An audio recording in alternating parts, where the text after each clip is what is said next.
কত যুবক যে পৃথিবী থেকে চলে গেছে, হে আমার ভাই আপনাকে কেমন করে বুঝাই, যারা দিন রাত কোনো কিছুর পরোয়া করেন নাই, দিন রাত আল্লাহর পথে ছুটে চলেছেন।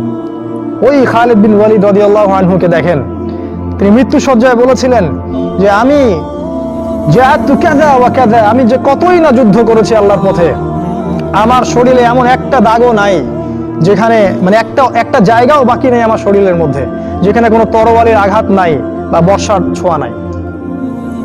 সেদিন তিনি মৃত্যু সজ্জায় বলছিলেন যে আজকে আমি আমার বিছানায় মারা যাচ্ছি, আমি যুদ্ধের মাঠে মারা যাওয়ার সৌভাগ্য আমার হলো না। ফালা নামাত আইনুল জুবালা, তিনি বলেছিলেন যে কাপুরুষদের দু চোখ যেন কখনো না ঘুমায়। ওই দেখো যুবক তোমার আদর্শ।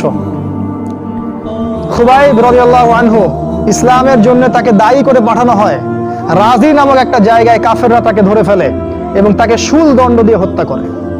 খুবাইব রাদিয়াল্লাহু আনহুকে যখন শুল দেওয়া হচ্ছিল, তিনি বলছিলেন, এই কবিতাটা ভালো করে পড়বা, রাহিকুল মাকতুম বই আছে, লাস্তু উবালি হিনা উক্তালু মুসলিমান। তাকে যখন শুল দণ্ড দেওয়া হচ্ছে, শুল দণ্ড মানে বোঝো, পিছন দিয়ে মানে লৌহ দণ্ড প্রবেশ করিয়ে মাথা দিয়ে বের করে দিত, কঠিন দণ্ড, একটা ফাঁসি টাসির চেয়েও ভয়ঙ্কর। এই শুল দণ্ড তাকে দেওয়া হচ্ছে এবং বলা হচ্ছে তুমি কি চাও তোমাকে ছেড়ে দেই আর মুহাম্মাদকে তোমার জায়গায় শুল দণ্ড দেই? কাফেররা বলেছিল। আর এই যুবক বলেছিলেন যে আমার জীবনের বিনিময়ে নবীর একটা চুলের আঘাত পাক সেটাও আমি চাই না।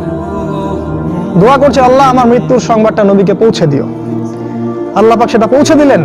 রাসূল মদিনা থেকে খবর পেয়ে গেলেন যে খুবাইবকে হত্যা করা হয়েছে। তিনি তখন কবিতা আবৃত্তি করছিলেন যে লাস্তু উবালি হিনা উক্তালু মুসলিমান, আমি কোনো পরোয়াই করি না যখন আমাকে মুসলিম হিসেবে হত্যা করা হচ্ছে।